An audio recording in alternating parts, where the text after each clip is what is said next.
office protection. Pas rater un rien dans un abdia.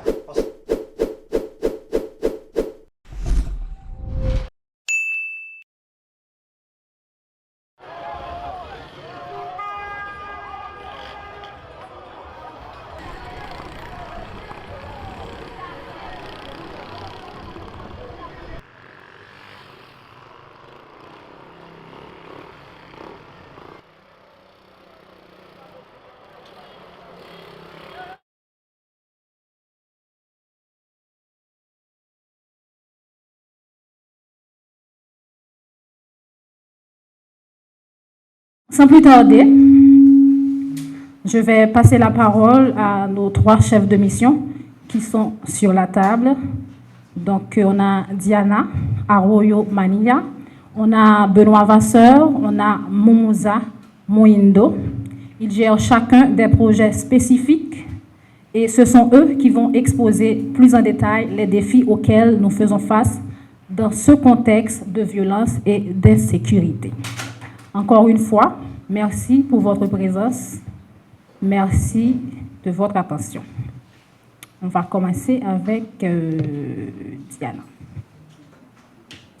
Okay.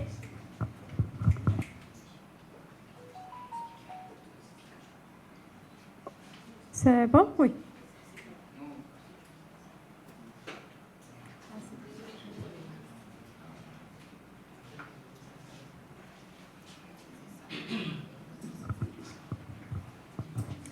Ok, bonjour tout le monde. Je suis Diana Manilla, je suis chef de mission avec MSF en Haïti. D'abord, on vous remercie énormément d'être ici et de montrer un intérêt sur ce que MSF Bluetooth disconnected.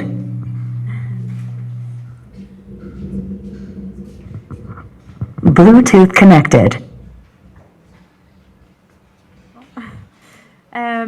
Alors oui, on vous remercie d'être ici. Ce que nous voulons faire aujourd'hui, c'est vous expliquer d'abord les défis et aussi ce que nous faisons toujours en Haïti.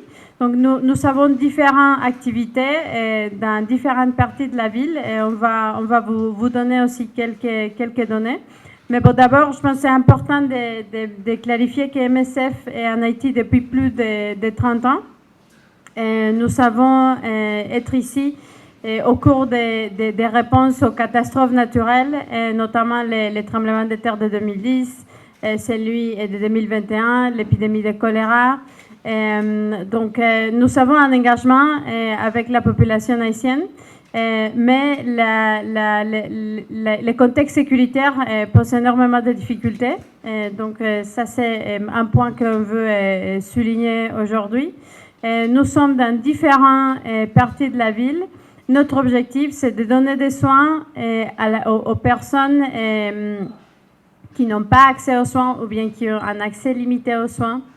Et c'est ça que nous avons fait depuis plus de 30 ans et c'est ce que nous essayons de continuer à faire aujourd'hui. Juste comme rappel, nous avons un projet à Drouillard, dans la commune de Cité-Soleil. Nous avons aussi un projet à Tabar. Nous avons aussi des cliniques mobiles dans la zone de Bas-Delma et Bas-Bel-Air. Nous avons une clinique de prise en charge pour survivants de violences sexuelles qui est à Delma 33. Et nous avions 2 projets que mon collègue Benoît va plus vous expliquer au niveau des Tourgeaux et des Carrefours. Je vais passer la parole à mes collègues aussi pour qu'ils fassent une introduction. Merci. Et donc, pour compléter ce que tu disais, Diana, nous avons également une maternité à Port-à-Piment. Donc, ma collègue, elle, gère les programmes qui sont sur, on va dire, la zone centre de Port-au-Prince. Moi, je gère les projets qui sont sur, on va dire, le côté ouest et le sud du pays. Et mon collègue Moumouza gère, lui, les projets de Tabar et donc de Cité-Soleil qui sont plus au nord. Et donc nos 3 centres opérationnels gèrent chacun une zone particulière et des activités précises qui sont les unes des autres extrêmement complémentaires. Est-ce que tu souhaites, Moussa, dire quelque chose? Et par rapport à nos activités, on a un MSF Tabar. L'hôpital de Tabar, c'est un hôpital qui reçoit les grands brûlés, c'est-à-dire les cas d'accident de brûlure. Et aussi, on reçoit les cas de traumatismes graves, notamment les accidents de voies routières.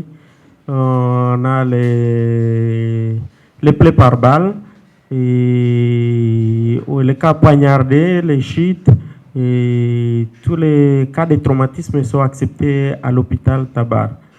Tandis qu'on a un autre hôpital au niveau des Douillards, à Cité-Soleil, où c'est un hôpital général qui reçoit toute maladie et on essaie de faire la stabilisation.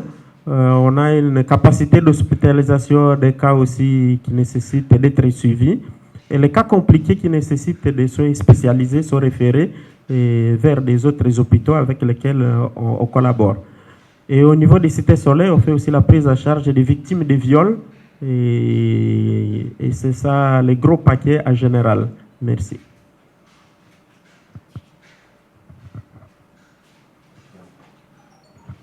Ok, merci. Donc, rapidement, on va vous présenter les chiffres, comme on avait dit au début. Et après les chiffres, Benoît, Vasseur et Diana, ainsi que Momouza, va reprendre la parole pour vous parler plus en détail, non seulement des impacts de la violence sur nos activités ici en Haïti, mais aussi de vous parler de la continuité de nos activités médicales dans l'aire métropolitaine, ainsi que dans le sud du pays à Port-à-Piment.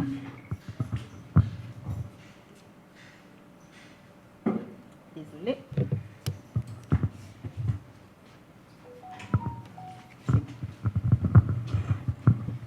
Ok, donc comme je l'avais mentionné dès le début, donc on a quelques chiffres clés pour vous présenter ce matin, de vous donner une idée des activités ou du moins des impacts de nos opérations dans certaines zones. Donc en 2024, on a eu 72 812 consultations médicales offertes. On a fait aussi des consultations via les cliniques mobiles réalisées, donc c'est 26 208. On a fait des opérations chirurgicales, 7 478 pour des cas urgents, donc c'était 31 554, et des patients brûlés traités à Tabar, mais aussi à Carrefour, donc c'était 987 sur l'année. Et pour des victimes de traumatistes, donc c'était 8 522. Et pour des consultations prénatales et postnatales, donc on a pris en charge 10 418 patients. Donc on a réalisé aussi 1349 accouchements. Et pour les survivantes et survivants de violences sexuelles, donc on a pris en charge 4 891 patients. Donc ce sont ces données donc, qui donne une idée globale des activités, ou du moins une idée de nos opérations ici en Haïti pour l'année 2024. Donc, on va repasser la parole à nos chefs de mission qui vont vous parler des activités à Port-au-Prince, la continuité de nos activités à Port-au-Prince. Donc, je repasse le micro à Diana pour commencer, pourquoi pas. Et chacun va vous parler des activités médicales suivant leur projet, je pense. Merci beaucoup. Alors, je voudrais souligner l'importance de l'accès aux soins de santé sexuelle et reproductive. Donc, c'est l'accès aux soins surtout pour les femmes et les jeunes adolescentes où il y a énormément d'obstacles. Donc, vu ces obstacles, nous avons mis en place un projet qui fait des cliniques mobiles dans des zones défavorisées de la ville, notamment Bel-Air et Bas-Bel-Air, où il n'y a pas des autres structures sanitaires publiques ou bien privées qui fonctionnent. Donc, juste pour vous donner un aperçu, nous avons fait en 2024... Ok, petite.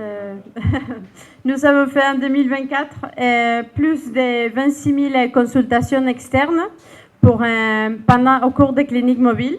Et je veux que ce soit très clair que de toutes ces 26 000 consultations externes que nous avons faites dans la zone de Bel Air et Bas-Delma, 70% ce sont des consultations pour les femmes. Et la plupart, ce sont des consultations pour la contraception ou bien des consultations prénatales.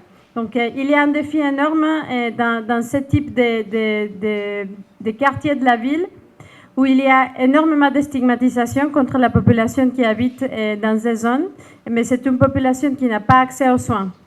Donc, c'est pour ça qu'on organise des cliniques mobiles chaque semaine dans ces zones.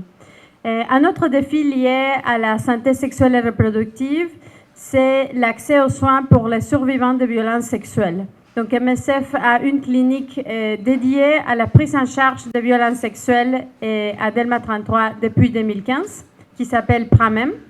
Et seulement dans l'année 2020, depuis le début de cette année, au cours de 3 mois, on a vu 750 patients.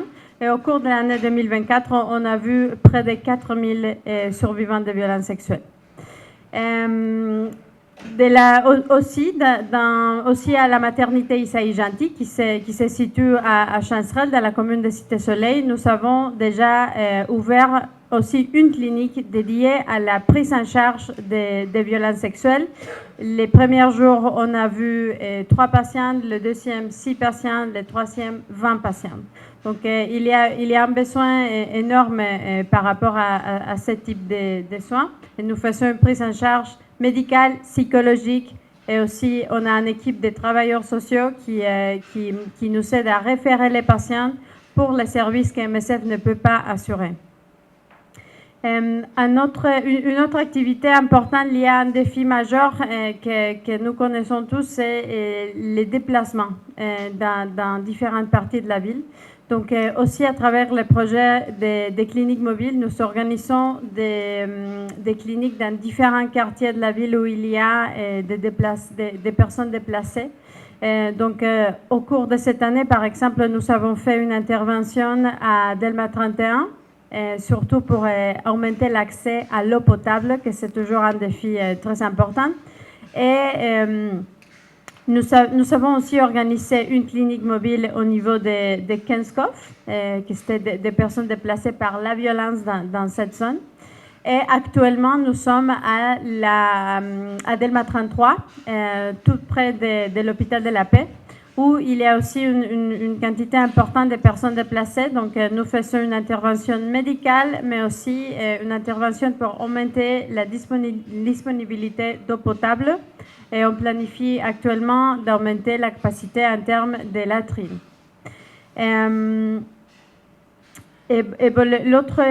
L'autre projet aussi lié aux besoins de santé sexuelle et reproductive, c'est la réhabilitation de l'hôpital de la maternité Isaïe Gentil. Donc, c'est un hôpital universitaire très important qui a cessé de fonctionner en février 2024. Donc, on a commencé les travaux de réhabilitation depuis l'année dernière. Les travaux continuent et actuellement, les services commencent à reprendre. Et on espère pouvoir appuyer surtout aussi l'appui pour tous les résidents parce qu'il s'agit d'un hôpital universitaire. Donc, voilà, ce sont ces projets qu'on essaye de focaliser surtout sur l'accès aux soins pour les femmes et les jeunes adolescentes pour la santé sexuelle et reproductive. Merci. Alors, je vais faire le lien entre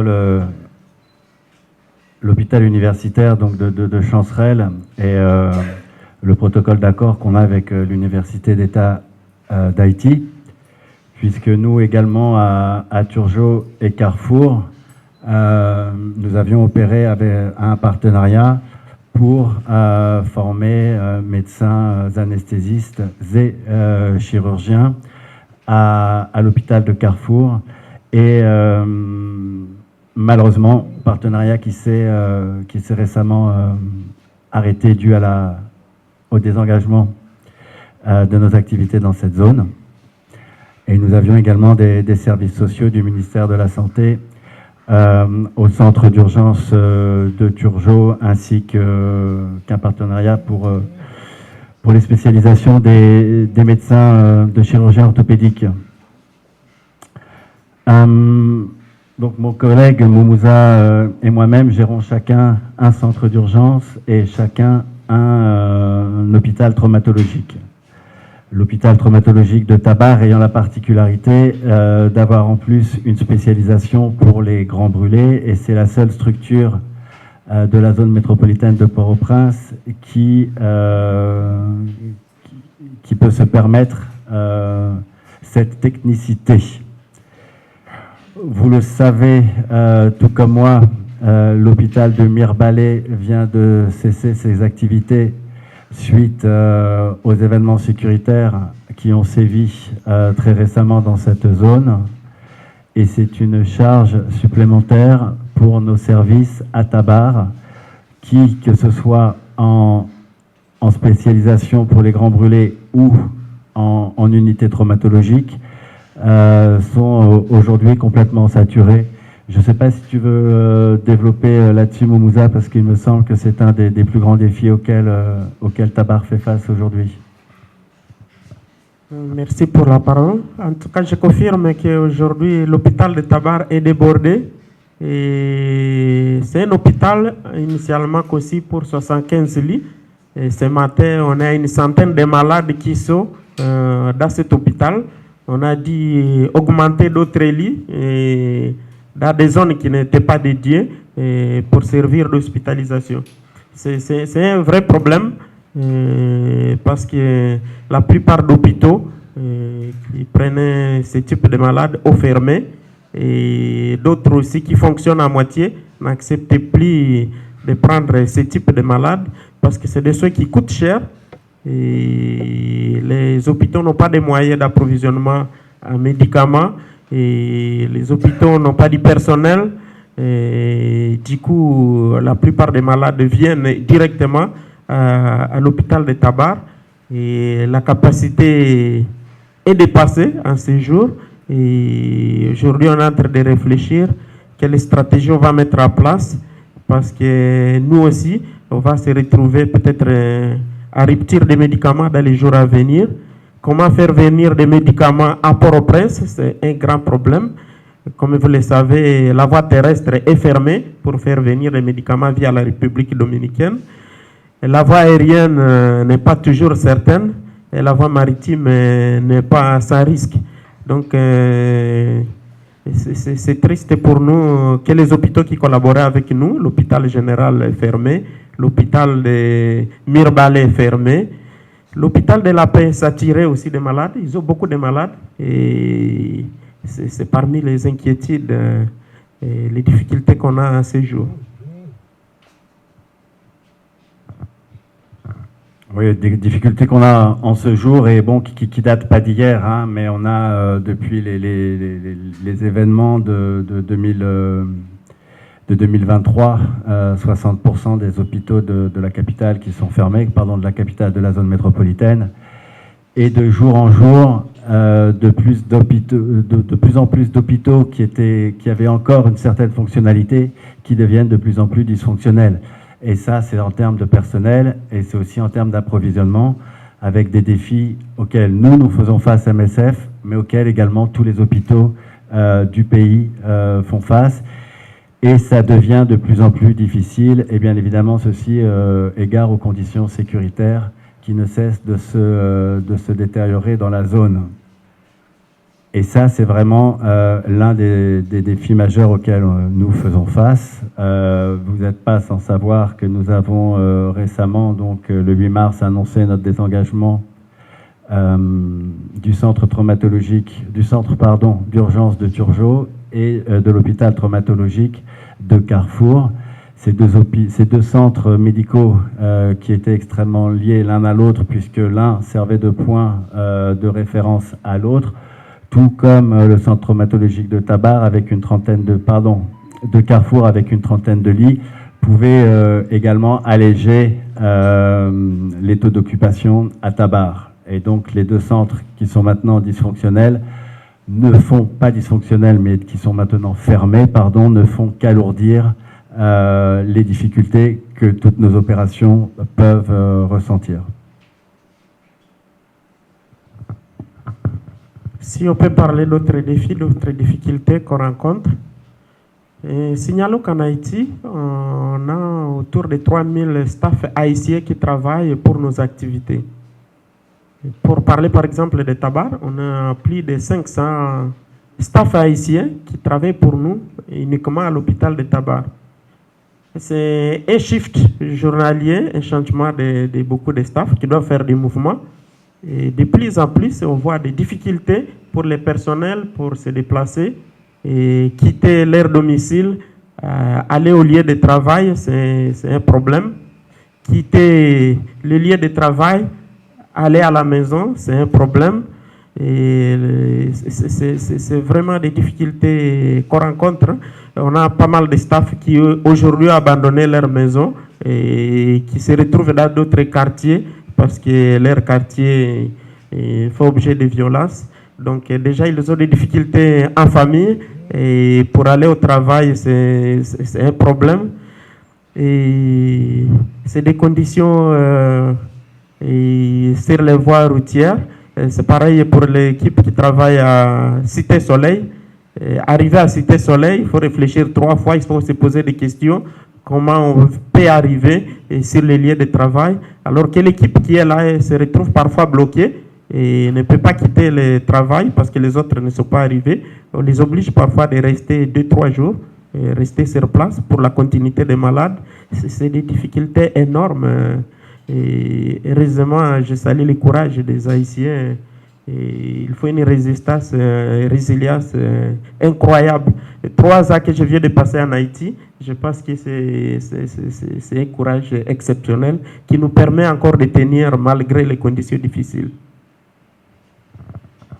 Oui, tout à fait, Moumouza. Et juste souligner que ça ne fait aussi qu'augmenter la lourdeur des processus logistiques qu'on doit mettre en place, que ce soit pour l'organisation de navettes, comme pour l'organisation de lieux d'hébergement pour tous nos personnels, soit qui ne peuvent pas rentrer chez eux, égard à la situation sécuritaire dans leur zone, ou soit qui ont été déplacés suite aux exactions des gangs. Ok, donc vous avez bien écouté l'exposé que nos 3 chefs de mission ont fait, non seulement sur la continuité de nos activités à Port-au-Prince, mais aussi sur les défis auxquels l'organisation fait face en ce moment. Donc, je pense que là, on va recevoir les questions. Donc, si il y en a nous qui voulaient poser question, nous avons toujours posé en créole. Diana parle créole, on dit grâce. Je pense que Mox tout capable de servir nous d'interprète pour capable vraiment poser questions que nous voulons poser. Donc déjà, merci beaucoup. Nous déjà gagné une question. On a présenté, on a posé question, pas oublier by non nous médias que nous venons représenter.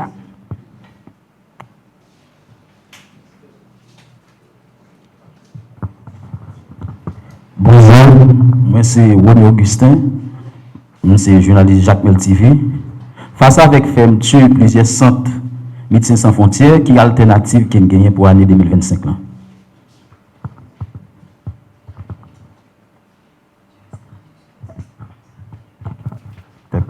Ben, je pense qu'il y a les mots-clés créole et français dans la question, vous comprenez un petit peu face à la fermeture. Et quelle est votre alternative pour cette année?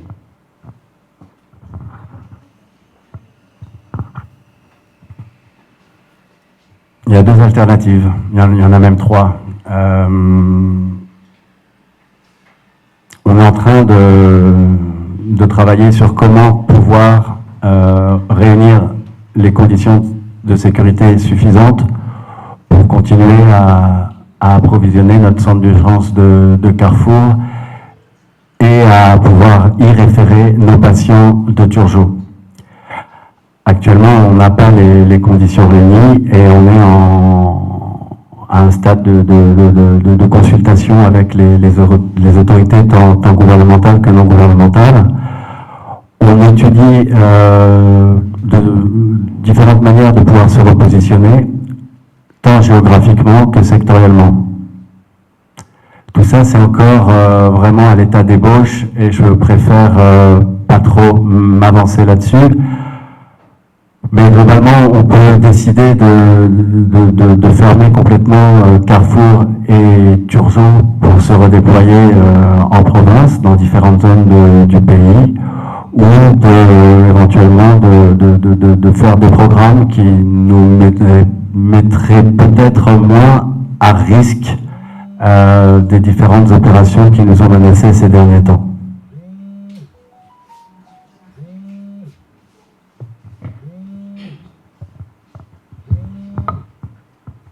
J'ai bien répondu à votre question? Ouais. Bonjour à toutes et à tous, je suis Jonas Sonodigène du journal Le Nouvelliste et de la radio Magique 9. Le secteur médical haïtien souffre et les chiffres parlent d'eux-mêmes. D'ailleurs, M. Vasseur en a bien fait l'exposé. Les fermetures annoncées des centres de Turgeon et de Carrefour viennent encore aggraver la situation.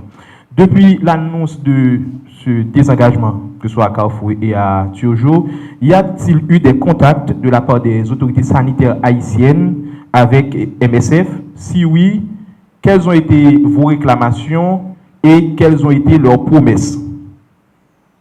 Deuxièmement, quelle est la situation des travailleurs et des travailleuses de ces centres fermés? Et puis, depuis quelque temps, on parle déjà de la résurgence du choléra. Quelle est la situation? Merci. Ok. Pour le choléra, je laisserai mes collègues répondre à ma place. En ce qui concerne le statut de nos employés pour ces deux centres, les contrats courent encore, les baux courent encore. Nous n'avons pas fermé, nous nous désengageons dans l'espoir que nous pourrons retourner travailler là-bas s'il y a une amélioration significative des conditions sécuritaires. Cette amélioration significative, pour être honnête avec vous, on ne l'attend pas vraiment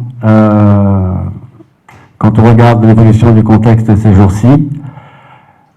Et on n'attend plus vraiment de promesses des autorités. C'est pas le premier incident dont MSF est victime. Donc là, pour rappeler, on s'est quand même pris plusieurs rafales qui ont impacté de 15 balles notre convoi de véhicules. Je ne pense pas que les autorités haïtiennes soient en mesure de nous promettre que ça ne se reproduira pas, et il serait un peu naïf de notre part de le croire. Donc, qu'est-ce qu'on attend pour pouvoir se réengager à Carrefour et à Turgeon? C'est une bonne question. J'ai pas vraiment la réponse. On planche dessus, mais il y a plusieurs pistes. Ben, on est en contact permanent avec les autorités sanitaires, les autorités sanitaires, pardon, et aussi on est en contact très régulier avec le gouvernement. Maintenant, s'attendre à ce que cette menace de violence qui pèse sur nous cesse, je pense qu'on a besoin de vous pour ça. On a besoin de vous, on a besoin de toute la population haïtienne et on a besoin de tacler la désinformation qui circule et dont on est victime.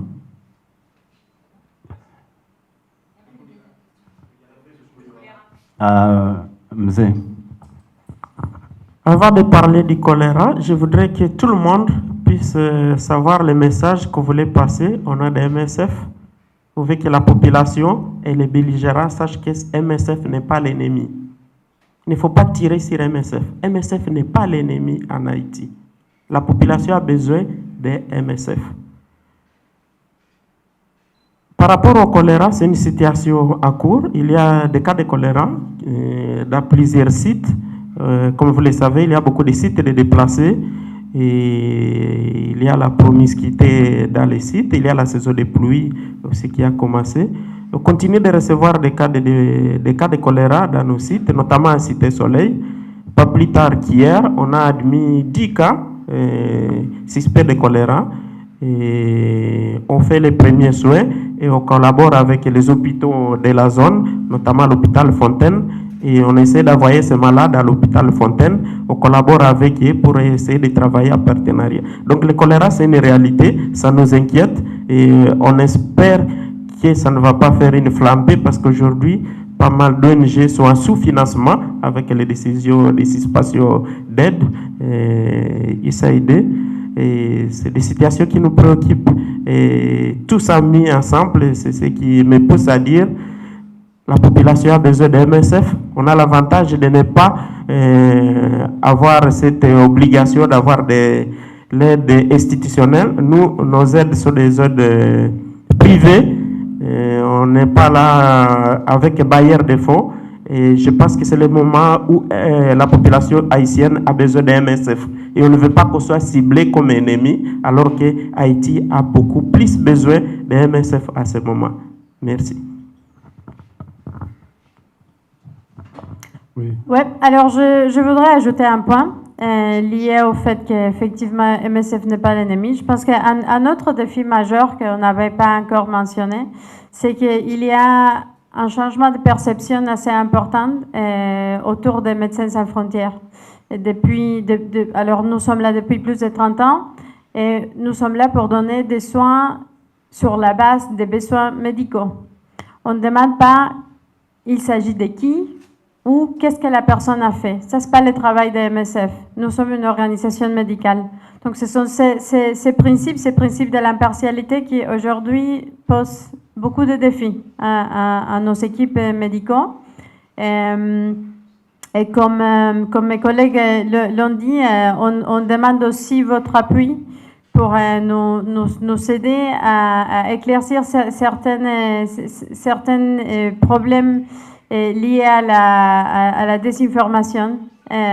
Parce que, encore une fois, nous sommes là pour donner des soins sur la base des besoins. C'est ça, et ça c'est le principe que MSF suit, pas seulement en Haïti, mais dans tout le monde.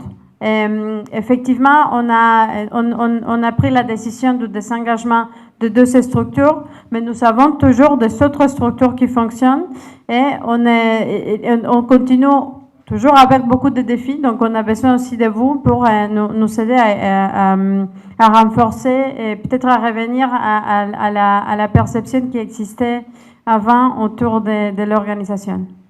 Merci. Merci, je suis Hervé Noël, je travaille pour Radio Télé Quisqueya. Donc je vous remercie pour votre intervention, ça a été de très bonnes factures, mais j'ai quelques préoccupations en ce qui concerne la situation des deux centres qui jusqu'à présent sont dysfonctionnels. Il s'agit de Carrefour et de l'avenue Charles Sumner. Et au cas où la situation s'améliorait, est-ce qu'il y a possibilité de revenir ouvrir ces deux centres?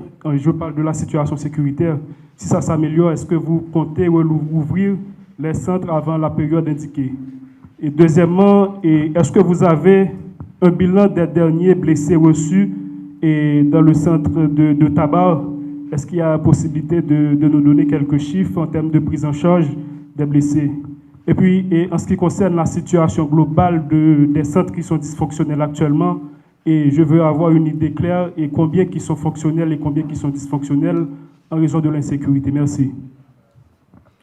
Alors, pour prendre la dernière question, demeure fonctionnel le centre d'urgence de Cité Soleil au Carrefour Drouillard. Quel chiffre de quel chiffre voulez-vous parler? Pardon. Sur 10, est-ce qu'il y a 5 ou 6 qui sont dysfonctionnels? C'est ce que je suis en train de vous dire. On n'a pas dit centre MSF sur la zone métropolitaine sur la zone métropolitaine de Port-au-Prince. On a un programme de clinique mobile qui va sur les camps déplacés et dans les zones de Badelma, Bel-Air, Bel-Air. Nous avons le centre traumatologique de Tabar. Ça, les deux programmes dont je viens de vous parler sont fonctionnels. Nous avons le centre d'urgence de Cité Soleil Drouillard qui demeure fonctionnel. Nous avons la clinique Pradmen qui demeure également fonctionnel et un appui à la maternité Isaïe Gentil à Chancerelle qui est sur le point d'ouvrir, mais il y a déjà des consultations prénatales qui ont lieu. Dysfonctionnel pour le moment, nous avons notre maternité à Port-à-Piment qui est pleinement fonctionnelle. De dysfonctionnel, nous avons seulement le centre d'urgence de Turgeot, celui que vous appelez Charles Sommer, et la clinique traumatologique de Carrefour, dont on s'est provisoirement désengagé. Est-ce qu'il y a une possibilité que l'on se réengage dans ces structures avant 3 mois? J'aimerais beaucoup. J'aimerais beaucoup. Si on s'aperçoit que les conditions sécuritaires sont réunies pour que nous puissions nous réengager, oui, bien évidemment. Maintenant, une fois encore, hein, comme je viens de le dire tout à l'heure, on souffre de beaucoup de choses. On souffre d'un problème de perception et on souffre de menaces sécuritaires sévères. Donc que des tireurs se permettent de tirer des rafales sur un convoi de véhicules MSF clairement identifié, ça envoie un certain message. Est-ce que c'est un message pour dire on ne veut pas de vous dans la zone? Est-ce que c'est un message on ne veut pas que vous traitiez des patients dans telle zone? Est-ce qu'on veut nous faire partir? On ne sait pas. Donc il y a des choses qu'on doit quand même mettre au clair. Et une fois encore, les garanties que nous aurons pour nous réinvestir dans ces zones-là, pour le moment ne sont pas là, et pour le moment ne sont vraiment pas palpables. Je ne sais pas si je réponds correctement à vos questions. Vous le savez aussi bien que nous, il y a un changement de contexte sécuritaire sérieux ces derniers temps, où on en vient à une situation quasi insurrectionnelle avec des menaces de coup d'État qui planent. Ok ? Ce que MSF a toujours fait dans la promulgation de soins médicaux gratuits et de qualité à des populations précaires, c'était quelque chose qui était totalement accepté fut un temps. Maintenant, ça l'est moins, parce qu'on arrive à une stigmatisation de certaines zones de la zone métropolitaine, une certaine stigmatisation des habitants de certaines zones métropolitaines, ok, qui sont les zones les plus précaires et qui sont aussi souvent les zones qui connaissent le plus d'activités criminelles ou qu'on dit contrôlées par les gangs, ok.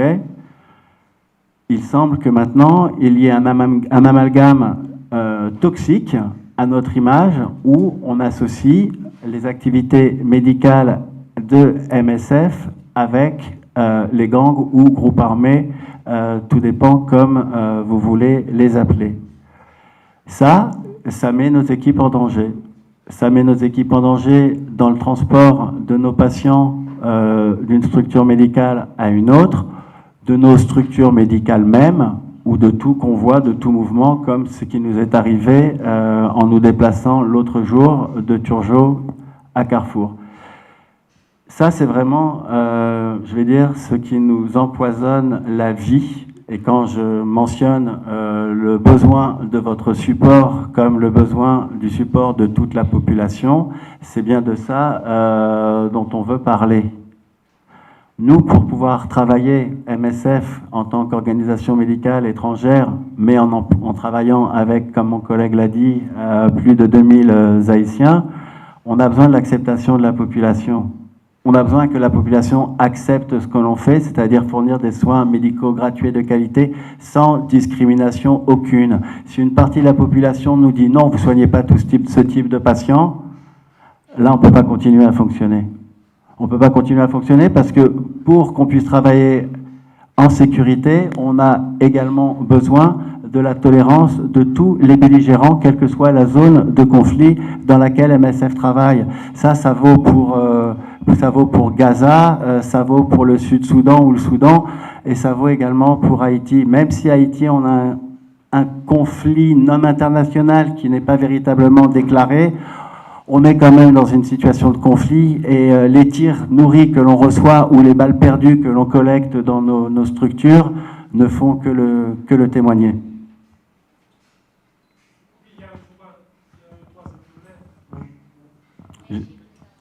Les chiffres de tabac, et pour ça, je laisse mon collègue Moumouza vous en parler.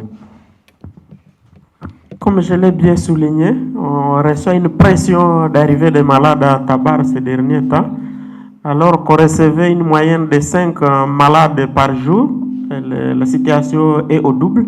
On reçoit au moins une dizaine de blessés par jour. Et c'est les courbes qu'on reçoit depuis maintenant 2 mois. Parce que ça fait 2 mois, on a dépassé notre capacité d'accueil des malades. Au niveau du service de trauma, on a 50 lits, mais on est toujours obligé de mettre des lits supplémentaires. Et ça fait 2 mois. Ça ne date pas d'une semaine, mais ça fait 2 mois. Et malheureusement, ces derniers temps, on sent la courbe qui continue d'augmenter, et d'où l'inquiétude. Et quand on a beaucoup plus de malades, et on veut collaborer avec les autres structures, on demande si on peut envoyer des malades vers d'autres structures. Et les structures nous disent qu'ils sont dans les mêmes situations, ou beaucoup d'autres ont aussi fermé carrément, ou ont changé leur dynamique, ils ne reçoivent plus les blessés. Et quand je parle des blessés, c'est tout type de malades. C'est les accidents de route, c'est les blessés par balle, et c'est tout type de blessures, même les cas de brûlures. Sans oublier que l'hôpital de Tabar a encore des patients qu'on avait récupérés à Miragouane suite à l'accident qui s'était passé là-bas. Les ceux de brûlures, c'est de ceux qui prennent beaucoup de temps. Les malades restent longtemps hospitalisés et du coup, ça nous prend suffisamment de place. Et Tabar ne reçoit pas seulement les malades de Port-au-Prince. On a même des blessés qui sont venus de Mirbalais suite aux attaques et d'autres qui étaient hospitalisés à Mirbalais qui ont été obligés de venir ici à Port-au-Prince.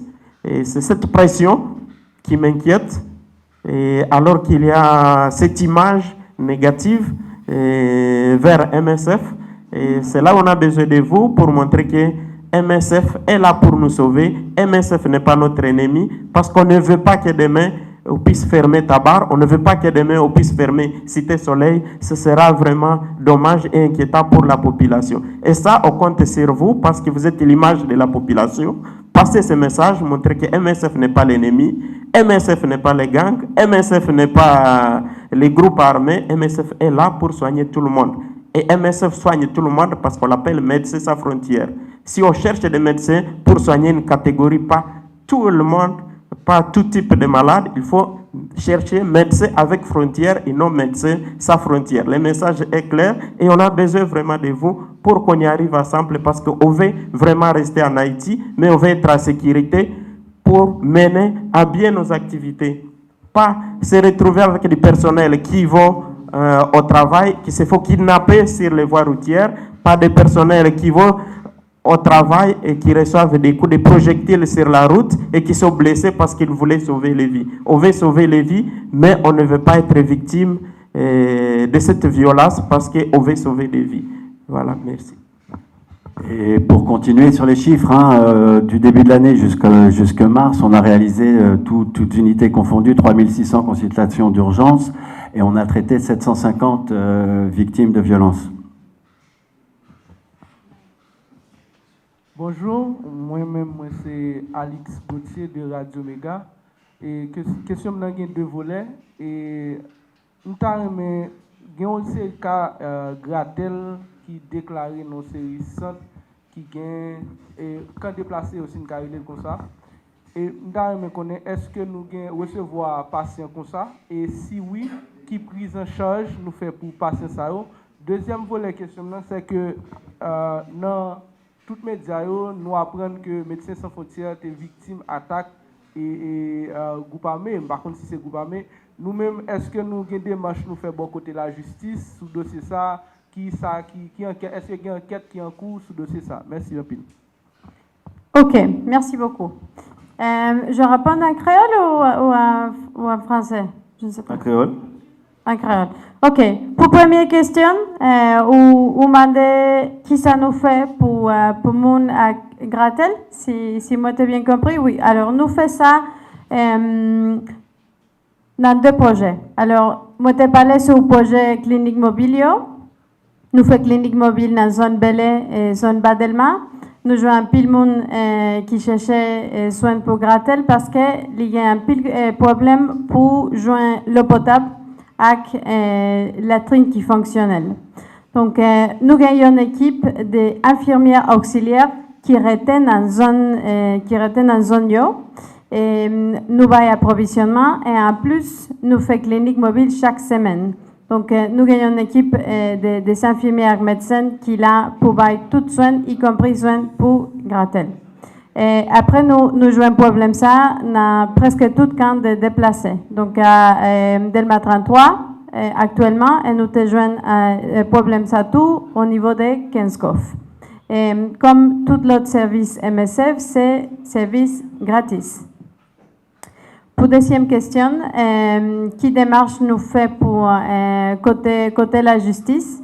Alors, collègue moi t'a expliqué, nous t'ai établi un dialogue avec l'autorité, pas seulement depuis le dernier incident 15 mars, mais depuis l'incident que je pense tout le monde connaît, qui nous t'a suivi 11 novembre.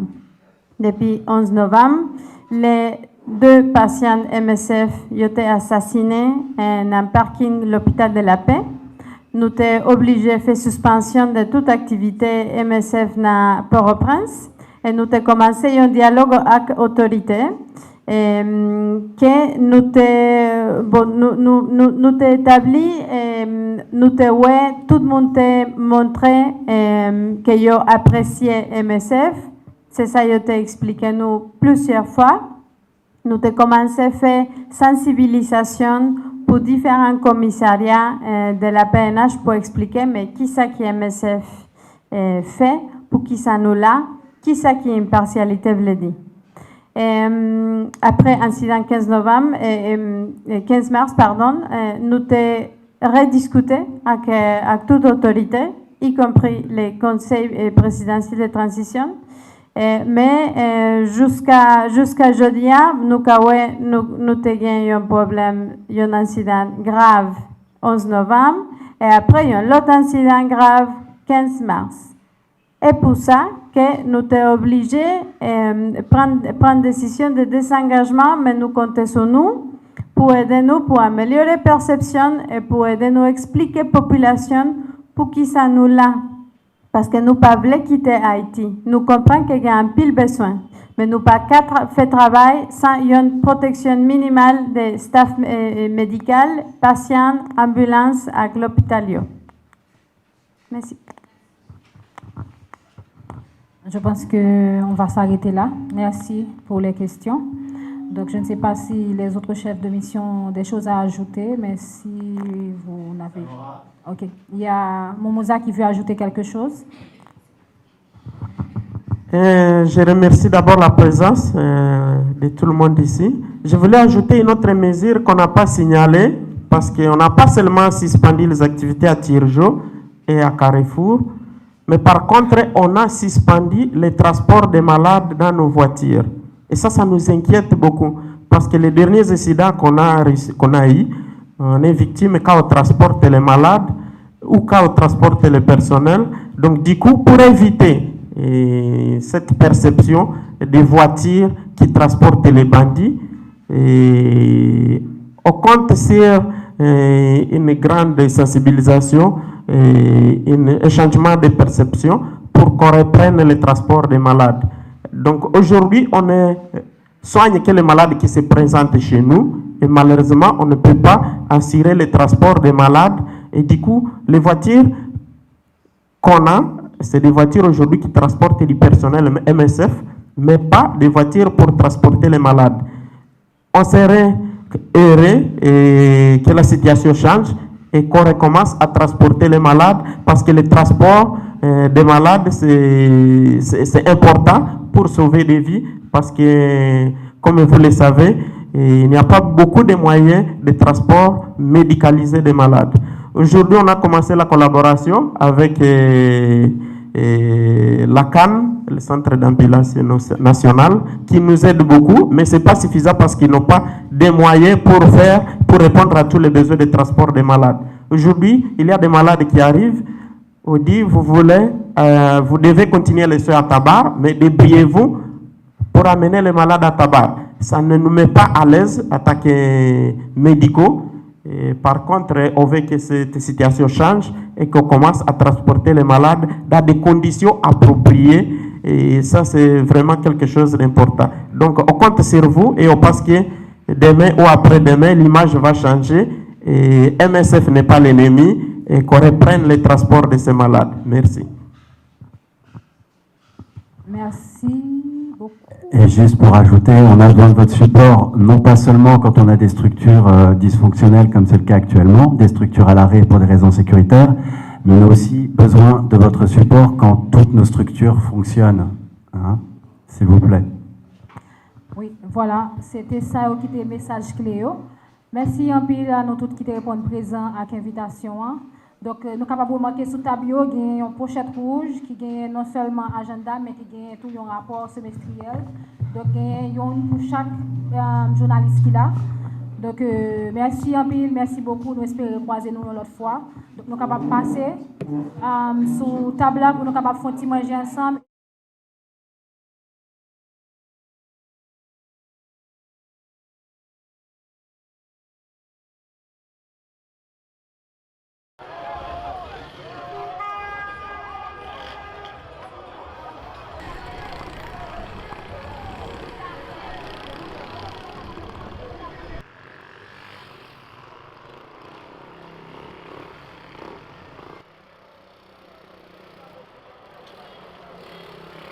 Office protection. Pas rater un lien dans un abdia.